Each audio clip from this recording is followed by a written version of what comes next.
श्री गणेशाय नमः। सियावर रामचंद्राय नमः।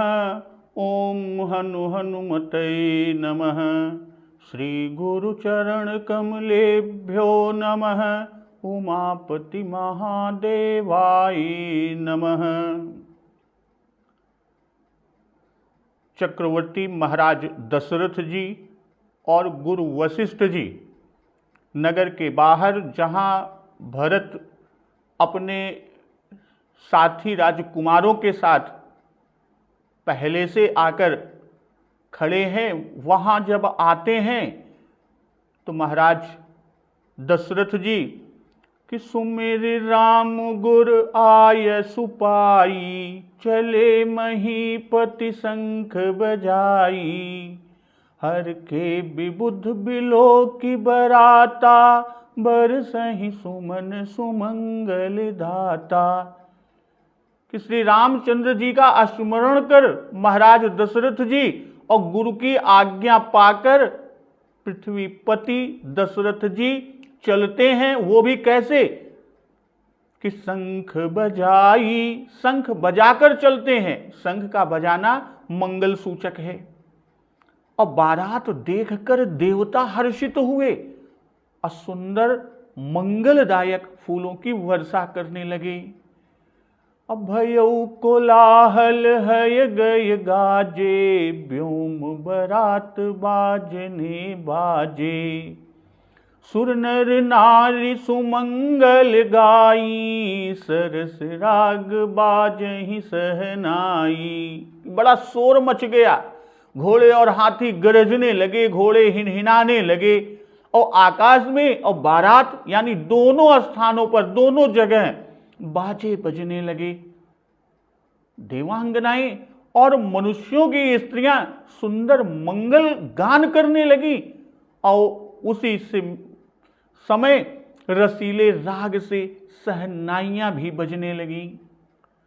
तो घंट घंट धुनि बरनी न जाही, सरव करहि पाइक फहराई।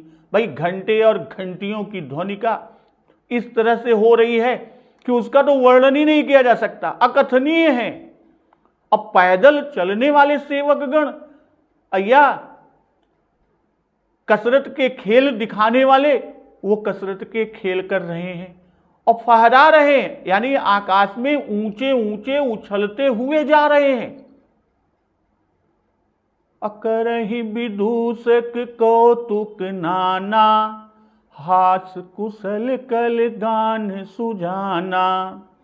और हंसी करने में निपुण और सुंदर गाने में चतुर जो विदूषक हैं, मस्खरी करने वाले मस्खरे हैं, वो तरह तरह के तमाशे कर रहे हैं।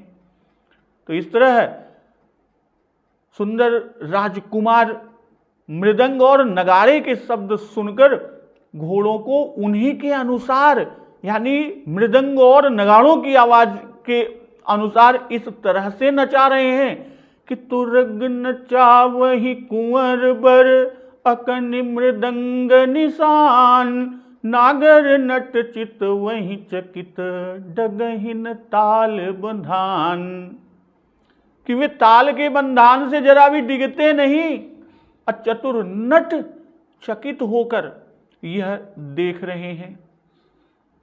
बनईन बरनत बनी बराता, हो ही सगुन सुंदर शुभदाता, चारा चासु बाम दिस लेई, मनहु सकल मंगल कही देई। अब बारात ऐसी बनी कि उसका वर्णन करते नहीं बनता और सुंदर शुभदायक शकुन हो रहे हैं। नीलकंठ पक्षी बाईं ओर चारा ले रहा है और मानो संपूर्ण मंगलों की सूचना वो दे रहा हो। तो दाहिन काग सुखेत सुहावा, नकुल दरसु सब काहू पावा। नीलकंठ बाईं ओर चारा ले रहा है और इधर दाहिनी ओर कौआ अच्छे खेत में सोह रहा है, शोभा पा रहा है। और नकुल दरसु सब काहू पावा। नकुल यानी न्योला, तो न्योले का दर्शन सब किसी ने पाया, सब किसी ने न्योले को देखा। तो आज का प्रसंग यहीं से कि बनई न बरनत बनी बराता, हो ही सगुन सुंदर शुभदाता। भाई घोड़े हाथी रथ वस्तु आनंद शब्द यानी कुलाहल और बारात, सभी के वर्णन में यही कहा कि नहीं जाई बखाना। और बनई न बरनत बनी बराता, कहने का आशय कि सब बातें अकथ्य हैं, कथन किया ही नहीं जा सकता। और जब महाराज जी की सवारी आ गई तब शकुन का वर्णन कर रहे हैं बाबा जी। जैसा आगे कहते हैं कि बनई न बरनत बनी बराता, बरात का वर्णन किया ही नहीं जा सकता। और आगे सगुन की बात करते हैं। भाई सगुन को सुंदर कहने का भाव कि यात्रा में तो मुर्दे का मिलना भी शुभ सगुन माना जाता है, किंतु वह सुंदर नहीं है। तो यहां 12 सगुन बाबा गोस्वामी तुलसीदास जी गिनाए और बारात में भी 12 कार्य कहे कि होत सगुन सुंदर सबही जो जेहि कारज जात। तो कहने का भाव कि प्रत्येक कार्य में सगुन हुए। बारात की सामग्री के 12 अवयव हैं। और आगे कहते हैं कि चारा चासु बाम दिस लेई, मनहु सकल मंगल कही देई। भाई शकुन परक ग्रंथों में यह लिखा है कि नीलकंठ का दर्शन पराहन में शुभ है। अब बारात दोपहर के पश्चात चली तो नीलकंठ बाईं ओर चारा चुग रहा है। अब बाईं ओर चारा चुगना नीलकंठ का मंगलदायक सगुन है। और सकल मंगल कही देई कि सब यह जानते हैं कि नीलकंठ का वाम दिशा बाईं दिशा में चारा चुगते दर्शन होने पर समस्त मंगल होते हैं। और कही देई यानी नीलकंठ का बोलना भी शकुन है। जैसे कोई बात कहने से उसका निश्चय होता है, वैसे ही चाशु के दर्शन से, नीलकंठ के दर्शन से सबको यह निश्चित हुआ, निश्चय हो गया कि हमको सब मंगल होंगे। कि सकल मंगल कहे देता है वो कौन? नीलकंठ, कि तुमको सारे मंगल होंगे। भाई मुहूर्त चिंतामणि में चासु ससुत स्त्री नकुल दही मीन गौ का दर्शन यात्रा के समय शुभ शकुन माना गया है।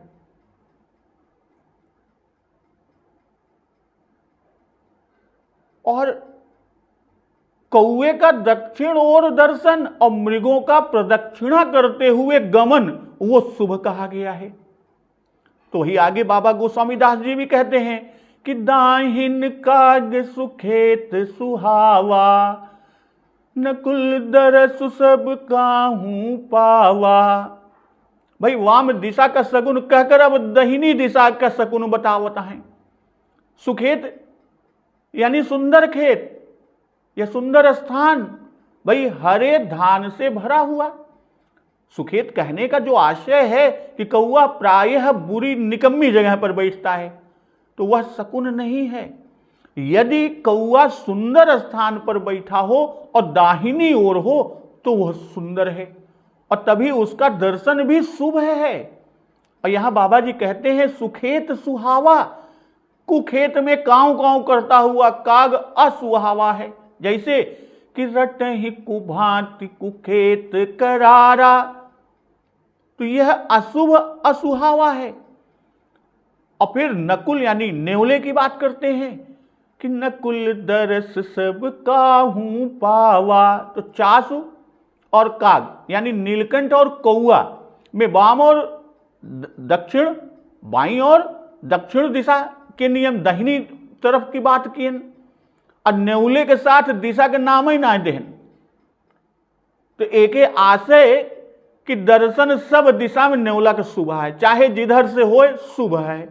और सब काहू पावा कि नेवला के दर्शन सब के नाय होत। क्यों काहे कि नेवला सबके देख के भाग जात डेराई के और तुरंत भाग कर बिले में घुस जाता, तुरंत ही बिले में घुसत है। किंतु आज प्रभु श्री राम जी के बारात के समय नेवरो जो ना है वो निर्भय विचरण करता है। यह बरे कि जो ने सबके दर्शन मिल जाए। तो सानुकूल बह त्रिविधि बयारी, सघट सबाल आव बर नारी। लोवा फिर दरसु देखावा, सुर भी सन्मुख शिशु ही पियावा। भाई तीनों प्रकार की हवा सानुकूल यानी बिल्कुल अनुकूल चल रही है, बह रही है। और सघट सबाल आव बर नारी की सुंदर स्त्री घड़ा और बालक सहित आ रही है। लोवा फिर दरसु देखावा। लोवा यानी लोमड़ी या लोखरी, जेकर लोखरी को ढेर जगह कहा थे कि घूम घूम के पीछे फिर के आपन दर्शन अगर देत है। असुर भी सन्मुख शिशु ही पियावा। सुरभि यानी गऊ या गाय, और गाय अपने बच्चे को सामने खड़ी दूध पिलाती। मृगमाला फिर दाहिनी आई, मंगल गण जनु दीन दिखाई। हिरणों के झुंड बाईं ओर से घूमकर परिक्रमा देते हुए दाहिनी ओर आए तो मानो मंगल का समूह दिखाई पड़े। तो बाबा जी यहां अब मंगल के और बता रहे हैं कि सानुकूल बह त्रिविधि बयारी, सघट सबाल आव बर नारी। सानुकूल एक तो तीनों प्रकार की हवा चलना सगुन हुआ, और दूसरे उस हवा से शरीर को सुख मिला कि जैसी इच्छा थी वैसा ही हुआ। यही सानुकूलता है। भाई यात्रा में पीछे से आती हुई पवन शुभ है, अर्थात पीठ पर हवा लगे तो शगुन, इसलिए अनुकूल है। और सामने से पवन का आना अपशकुन, मानो वह कार्य को रोकता है और कहता है अभी न जाओ, कार्य नहीं होगा। और त्रिविधि अर्थात शीतल, मंद और सुगंधित पवन बह रही है। और सघट सबाल आव बर नारी, बयारी के तीन विशेषण दिए, शीतल, मंद और सुगंधित। और त्रिविधि शीतल, मंद, सुगंध सुभाऊ, संतत बहई मनोहर बाऊ। तो नारी को भी तीन विशेषण दिए, सघट, सबाल और बर। दोनों एक से हैं, बराबर हैं, और दोनों में समानता है। बयारी और नारी, बयारी शीतल है और नारी सघट है, यानी शीतल पदार्थ धारण, घड़े में पानी लिए हुए है। और बयारी मंद मंद चल रही है और नारी सबाल है, यानी बालक को गोद में लिए हुए है। इससे तेज नहीं चल सकती तो वह भी मंद मंद चाल से चल रही है। बयारी सुगंधित है और नारी बर अर्थात अंगराग लगाए हुए है, इसलिए शरीर से सुगंध आ रही है। भाई बर विशेषण से स्त्री का सावित्री, सौभाग्यवती होना बता रहे हैं। और सघट अर्थात पवित्र सुंदर घड़े या कलश में पवित्र जल लिए हुए है। और आव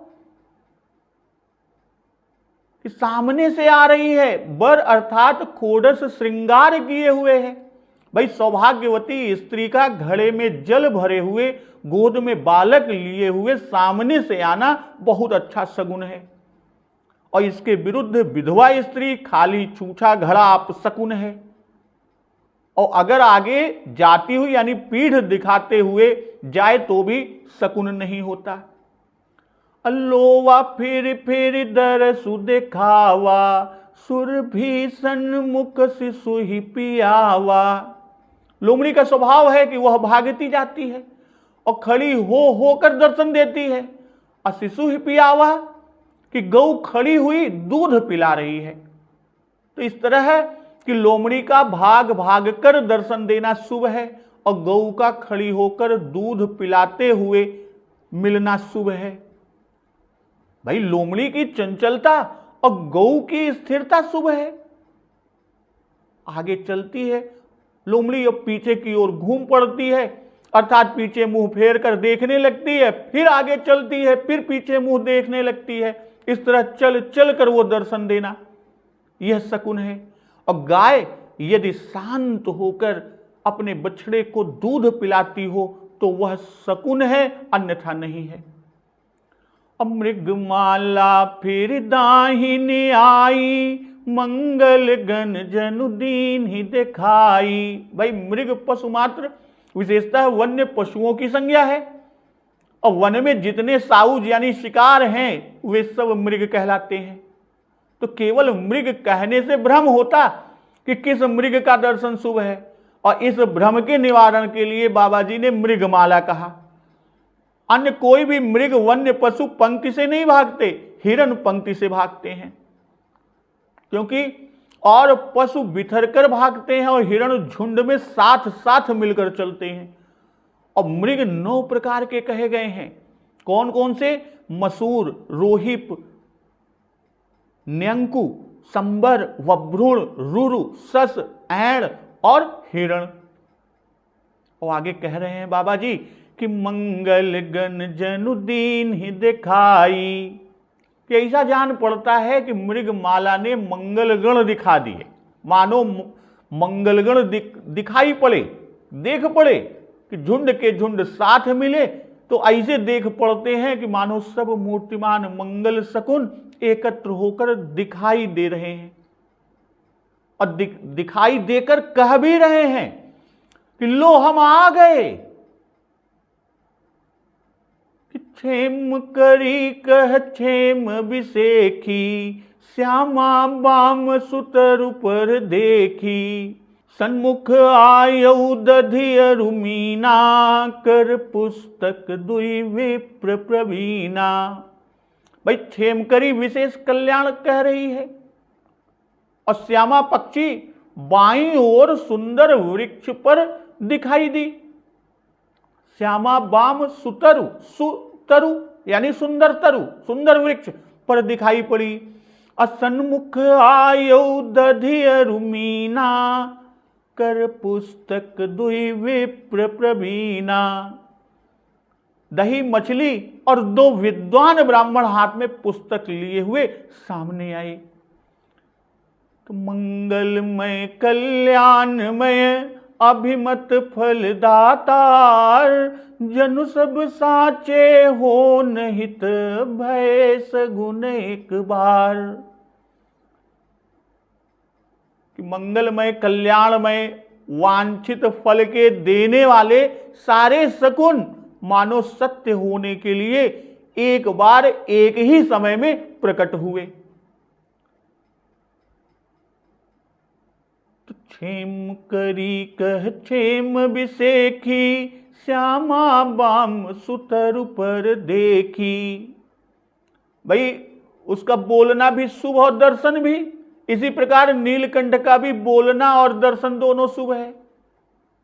और क्षेम विसेखी कहकर कि क्षेमकरी को बड़ा भारी शकुन बताया।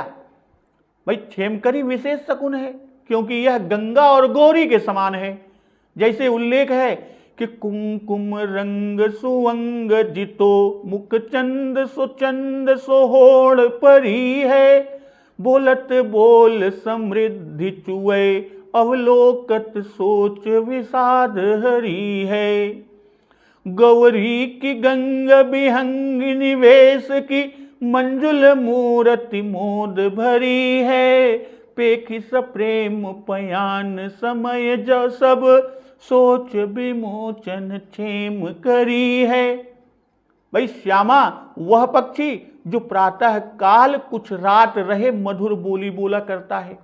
और सूतरु कहां पर है? सूतरु यानी उत्तम वृक्ष, यानी रसाल, पीपल, वट, पाकड़ आदि वृक्ष को दर्शा रहे हैं बाबा जी। बहेड़ा, बबूर इत्यादि कुतरु माने गए हैं, सुतरु नहीं। तो इसका दर्शन शुभ है, इसी से केवल देखना कहा। सन्मुख आयऊ दधि और मीना, कर पुस्तक दुई विप्र प्रवीणा। दधि मीन और विप्र तीन की बात कि आये दधि अरुमीना। भाई कोई उन दोनों को लेकर सामने आया, यह लक्षणा है। आयु एक वचन, आए उसका बहुवचन, तो यहां बहुवचन क्रिया चाहिए थी, दो चीजें हैं। किंतु बाबा गोस्वामी दास जी दधि और मीन दो वस्तुओं के लिए एक वचन क्रिया देकर यह व्यंजित कर रहे हैं, यह दिखा रहे हैं कि एक ही मनुष्य दोनों वस्तुओं को लिए हुए आया, आने वाला एक ही है। तो एक ही मनुष्य दोनों को लेकर आवे, यानी दधि और मीन मछली, तब विशेष शुभ है। और दो मनुष्य एक एक वस्तु को लिए हो तब शुभ नहीं है। और साथ में मछली जीवित हो, जल में पड़ी हो तब शुभ है। मरी हुई मछली का दर्शन शुभ नहीं है। अकर पुस्तक दुई विप्र प्रवीणा, हाथ में पुस्तक कि ब्राह्मण के हाथ में पुस्तक का दर्शन शुभ शकुन है। प्रवीणा यानी प्रवीण है या सुजान है। और आपस में कुछ शास्त्र की चर्चा करते चले आ रहे हैं। तो मंगलमय कल्याणमय अभिमत फलदातार, जनु सब साचे हो निहित भय सगुन एक बार। भाई जितने सगुन का वर्णन किया शकुनों का, उनमें से केवल तीन को मंगलदाता कहते हैं कि चारा चासु बाम दिस लेई, मनहु सकल मंगल कहि देई। अब मंगल की बात किया, और इधर कि मृगमाला फिर दाहिनी आई, मंगल गण जनु दीन दिखाई। अच्छेम करी कह छेम विषय की। तो क्या और सब मंगलदाता नहीं है? हो ही सगुन सुंदर शुभदाता। और यहां अंत में सबको मंगलदाता कहते हैं कि मंगलमय कल्याणमय स्वयं है, अपने स्वरूप से है, और दूसरों को अभिमत फल दातार हैं। भाई शकुन बहुत है, इसी से दातार। जनु सब साचे हो निहित, उन्होंने सोचा, मंगल जो शकुन है उन लोगों ने, शकुनों ने सोचा कि सगुण ब्रह्म की बारात है, इनको मंगल तो होना ही है, चाहे हम ना भी जाएं। पर आज हमारे न जाने से भविष्य में हमें कोई मांगलिक नहीं मानेगा। लोग यही कहेंगे कि मांगलिक होता तो प्रभु श्री राम विवाह के समय अवश्य दिखाई दिया होता। इसलिए सभी स्वयं आए। अब भय सगुन एक बार, कि ये सब सगुन एक ही समय में किसी को नहीं होते। इसीलिए यहां कि मानो सब सच्चे होने के लिए यहां एक ही समय में उपस्थित हुए। तो मंगल सगुन सुगम सब ताके, सगुन ब्रह्म सुंदर सुत जाके। राम सरिस बर दुलहिन सीता, समधि दशरथ जनक पुनीता। भाई उसको सभी मंगल और सगुन सुलभ हुआ, चाहे कि भाई जिसके सगुण ब्रह्म ही सुंदर पुत्र है, इसमें कोई आश्चर्य नहीं। राम सरिस बर दुलहिन सीता, समधि दशरथ जनक पुनीता। जहां श्री रामचंद्र जी सरीखे दूल्हा और श्री सीता जी जैसी दुल्हन, और साथ ही दशरथ और जनक जैसे पवित्र सुकृति समधि हैं। तो सुनियस ब्याहु सगुन सब नाचे, अब कीन्हे विरंचि हम साचे। कि ऐसा ब्याह सुनकर सभी सगुन नाचने लगे, अर्थात आनंदित हुए कि ब्रह्म ने हमें अब सच्चा किया। यही विधि कीन बरात पयाना, है गय गाजहि हने निशाना। तो इस प्रकार बरात ने प्रस्थान किया, अर्थात बरात चली और हाथी घोड़े गरजते हैं, डंकों पर जा रही है, नगाड़े बज रहे हैं। तो यहां पर बाबा जी लिख रहे हैं कि मंगल सगुन सुगम सब ताके, सगुन ब्रह्म सुंदर सुत जाके, भाई जिसके लिए स्वयं ब्रह्म ही सगुण अर्थात व्यक्त हो गया, और उसको यदि समस्त सगुण सुलभ हो गए तो इसमें कौन सी बड़ी बात है भाई जो आश्चर्य किया जाए। सगुन सब ताके, भाई औरों को एक ही समय में समस्त सगुनों का होना अगम्य है, पर श्री दशरथ जी महाराज को सुगम है, यह कहकर आगे कारण कि सगुन ब्रह्म सुंदर सुत जाके, कि सगुण ब्रह्म दशरथ जी के पुत्र है, इसी से सगुन सुगम है। अमंगल सगुन सुगम सब ताके, कि सगुण ब्रह्म उनके पुत्र हुए, इसी से सगुन सुगम है। और मंगल सगुन सुगम कहकर कि कार्य और कारण दोनों सुगम है। सगुण कारण है तो मंगल कार्य है, क्योंकि सगुण होने से मंगल होते हैं। राम सरिस बर दुलहिन सीता, समधि दशरथ जनक पुनीता। भाई जिनकर नाम लेत जग माही, सकल अमंगल मूल न साही। तेईसी राम ही जब दूल्हा और दुल्हन बने हैं, तब उनकी बारात में मंगल ही मंगल क्यों न हो। तो जैसे शकुन यहां हुए, वैसे ही शकुन जनकपुर के लोगों को भी होते हैं। जो जिस काम को जाता है वह काम सिद्ध होता है। अपुनीता कि समधि दशरथ जनक पुनीता, तो यहां पुनीता कहने का भाव कि इनकी तपस्या से, इनके बड़े सुकृतों से श्री राम और माता जानकी जी प्रकट हुए। जहां एक भी धर्मात्मा होता है, वहां उस एक ही के प्रभाव से सारे कार्य सिद्ध होते हैं। और यहां तो साक्षात श्री रामचंद्र जी दूल्हा और श्री जानकी जी दुल्हन, और श्री दशरथ और जनक महाराज ऐसे समधि हैं।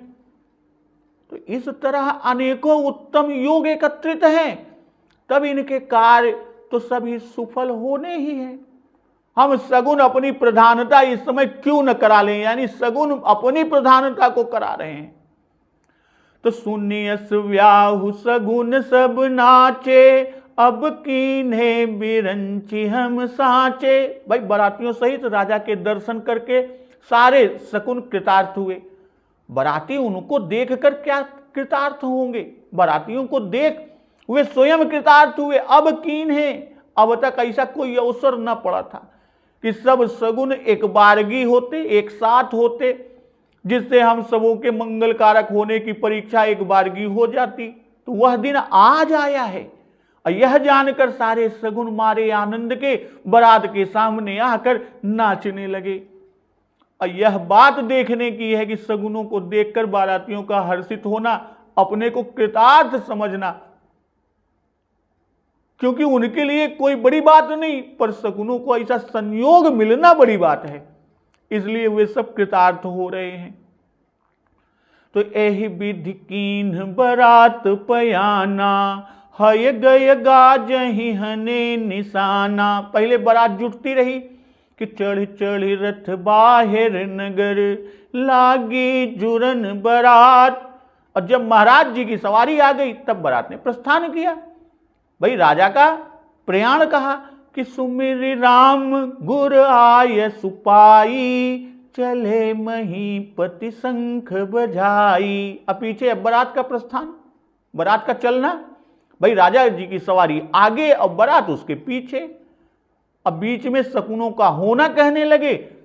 अब फिर जहां पर छोड़े थे बाबा जी, वहीं से फिर मिलाते हैं। यही विधि जो ऊपर कहा है, वहीं से सारे सगुनों के बीच हय गय गाजहि हने निशाना। अब प्रस्थान के नगाड़े बजने लगे, और चलते ही घोड़ों और हाथियों के शब्द हो रहे हैं, उनके घंटे और घंटियों की, घोड़ों के पैरों में जो घुंघरू हैं उनकी ध्वनि, ये सारी ध्वनि एक साथ हो रहे हैं। तो इस तरह राम बारात प्रस्थान वर्णन हुआ। अब आगे बारात प्रस्थान के बाद का क्रम आगे चलता है कि आवत जानि भानुकुल केतु, सरितन जनक बधाए सेतु। भाई सूर्यवंश के केतु यानी ध्वजा श्री दशरथ महाराज को आता हुआ जानकर राजा जनक जी ने नदियों में पुल बंधवा दिए। अब बीच बीच बरबासु बनाए, सुरपुर सरिस संपदा छाए। अब बीच बीच में ठहरने के लिए अच्छे अच्छे निवास स्थान यानी पड़ाव बनवाए, जिनमें देवलोक के समान ऐश्वर्य छाया पड़ा था, अर्थात परिपूर्ण था, भरा था, मानो संपदा ने ही मूर्तिमान हो वहां पर छावनी बना ली हो। तो असन शयन बर बसन सुहाए, पावहि सब निज निज मन भाए। सब बाराती सुहावने उत्तम भोजन, उत्तम सैया, वस्त्र अपने अपने मन के, जो उनके मन को भाता है वही पाते हैं। तो नित नूतन सुख लखी अनुकूले, सकल बरातिन मंदिर भूले। और सभी बराती जो है सुंदर श्रेष्ठ अपनी पसंद का नित्य नया सुख देख सभी लोग घर को भी भूल गए। तो जब राजा जनक जी बारात के आने की सूचना पाते हैं कि आवत जानी भानुकुल केतु, कि चक्रवर्ती महाराज के जनकपुर आने में तो पहले संदेह था। इसी से तो जनक जी ने कहा कि अपराध क्षमिबो बोली पठे, बहुत हो ढीठे कई। इसी से विश्वामित्र जी की आज्ञा से दूत भेजा, इसी से आते जाना तब नदियों पर पुल बंधवाए। विश्वामित्र ने कह दिया होगा कि दशरथ जी आ रहे हैं और आएंगे तो भानुकुल केतु बहुत भारी राजा हैं, जैसे भानु प्रकाशमान है वैसे ही भानुकुल भी प्रकाशमान है। जिस तरह सूर्य का उदय पृथ्वी भर को स्वयं प्रकट हो जाता है, वैसे ही इनका आगमन सबको प्रकट हो गया, मालूम पड़ गया। सब जान गए कि महाराज बारात लेकर आ रहे हैं। केतु, भानुकुल केतु, कि सूर्य कुल के सभी राजा तेजस्वी और प्रतापी हुए, किंतु ये चक्रवर्ती महाराज दशरथ जी तो उसकी ध्वजा पताका रूप ही है, और इनका आगमन कौन न जानेगा।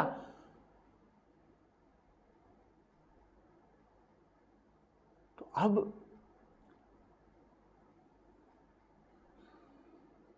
यहां पर सरितन यानी जनकपुर के मार्ग में बहुत सारी नदियां पड़ती हैं और सबों में पुल बंधाए। और भानुकुल केतु आते हैं, यह जानकर नदियों में पुल बंधाना कहने का भाव बड़े चक्रवर्ती राजा हैं, इसलिए उनकी बारात भी बहुत भारी है और नदियों में भारी भारी पुल बंधवाए और जनक बधाए। यह सब प्रबंध यानी पुलों का बनवाना, बीच बीच में ठहरने का जो स्थान निर्धारित करना, वहां की भोजन शयन वस्त्र आदि की व्यवस्था, तो श्री जनक महाराज ने अपने घर के द्रव्य से, अपने वैभव और पराक्रम से किया, सिद्धियों द्वारा नहीं किया। यदि सिद्धियों द्वारा प्रबंध होता तो उनके स्मरण का उल्लेख यहां पर बाबा जी अवश्य करते। तो इनके स्मरण की रीति में कि बारात के आते आते पुल बंध गए, तो यह राजा जनक का पुरुषार्थ है। और यदि सिद्धियों से काम लेते तो बारात के लौटते समय सीधा क्यों भेजते कि जह जह आवत बसे बराती, तह तह सिद्ध चला बहु भांति। विविध भांति में पकवाना, भोजन साजुन जाई बखाना। भरी भरी बसहु अपार कहारा, पठई जनक अनेक सुसारा। अब यहां एक चीज तो यह मालूम होती है कि राजा जनक जी के समय या तो ऐसे पुल तैयार रहते थे कि सुगमता से जहां चाहे वहां तुरंत ही उठाकर ले जाएं और वहां बांध दें, या उस समय के इंजीनियर और कारीगर ऐसे थे कि ज्यादा से ज्यादा 3 से 4 दिन में पूरा पुल तैयार कर देते थे। आज की तरह नहीं कि सालों लग जाता है एक पुल बनाने में। तो असन शयन बर बसन सुहाए, पावहि सब निज निज मन भाए। तो असन शयन वस्त्र सब एक क्रम से बता रहे हैं। यानी ठहरने के स्थान मिलने पर फिर भोजन मिला, अब भोजन के पश्चात सैया मिली और सेज पर ओढ़ने और बिछाने के वस्त्र मिले। अब वर बहुत भारी मूल्य के हैं और निज निज मन भाए। बारात में ब्राह्मण, क्षत्रिय, सेवक, नट आदि सभी जाति के लोग हैं, सभी प्रकार के हैं और निज निज मन भाए कि ऋषियों मुनियों ब्राह्मणों को जैसे भाते हैं वैसे उनको मिला। इसी प्रकार राजा, राजकुमार, रघुवंशी इत्यादि सबको उनके रुचि के अनुकूल जो उनके मन को भाता है वह मिलता है। तो मन में जो इच्छा करते हैं वही तुरंत सेवक लोग प्राप्त करा देते हैं, दे देते हैं। तो नित्य नूतन सुख लखे अनुकूले, सकल बरातिन मंदिर भूले। भाई सब निवास स्थान श्रेष्ठ हैं, सब दिव्य और संपदा से भरपूर हैं, सब बराबर के हैं। इसी से तो किसी स्थान में अधिक पहुनाई नहीं कहते, नित्य नवीन कहते हैं। कहने का जो आशय है यह कि सब स्थानों में अन्य ही अन्य प्रकार के सुख मिले, कि जैसे एक पड़ाव पर भोजन, शयन, निवास स्थान, वस्त्र आदि सब आवश्यक की सामग्रियां मिलती थी, उससे नवीन दूसरे पड़ाव पर मिलती थी। यानी जो भोजन वहां मिला उससे नवीन भोजन दूसरी तरह का, जो वहां पर शयन का मिला वो दूसरी तरह, जो वस्त्र आदि मिले वो दूसरी तरह। अनुकूले यानी मन को भाने वाले, जैसी मन में इच्छा है वैसा ही मिलना ही अनुकूलता। अब बहुत सुख है, सब प्रकार के हैं। इसी से सकल बरातिन मंदिर भूले। अब भाई मनुष्य को बाहर जब कोई दुख मिलता है तो उसे घर की बहुत याद आती है, और जब घर का सा सुख बाहर मिलता है और बाहर भी अच्छी सेवा मिलती है तब घर भूल जाता है। इसी से सुमित्रा जी का उपदेश श्री लक्ष्मण जी को हुआ कि ऐसी सेवा करना कि श्री राम जी घर की सुध ही भूल जाएं। उपदेश सुयहु जेहि तात, तुम्हारे राम सिय सुख पावही। पितु मातु प्रिय परिवार, पुर सुख सुरति मन बिसरावही। तो अवध वासियों का सुख, संपदा और समाज बहुत दिव्य था। अवधपुरी बासिन कर सुख संपदा समाज, सहस शेष नहीं कही सकई जहन पर राम विराज। उत्तरकांड में उल्लेख किया है। तो वैसा ही सुख सर्वत्र मिला, इसलिए घर भूल गए। और घर भूलना कहकर कि घर से भी अधिक सेवा यहाँ की गई। जो सुख घर में मिलता था वह सब सुख यहाँ मिलता गया। तो आवत जानि बरात बर, सुन गह गहे निशान। सज गज रथ पद चर तुरग, लेन चले अगवान। अब बड़े जोर जोर से बजते हुए नगाड़ों की आवाजों को सुनकर, श्रेष्ठ बारात को आती हुई जानकर अगवानी करने वाले जो होते हैं वो हाथी, रथ, पैदल, घोड़े सजाकर बारात की अगवानी करने, बारात को लेने के लिए चलते हैं। अब बारात की अगवानी होती है और बारात की अगवानी के बाद क्या प्रेम रस मिलता है उसका श्रवण रसपान हम लोग अगले दिवस की कथा में करेंगे। तो एक बार जोर से बोलिए, सियावर रामचंद्र की जय, पवन सुत हनुमान की जय। जगत जननी मां जगदम्बा की जय, गुरुदेव भगवान की जय। उमापति महादेव की जय। जय श्री राम।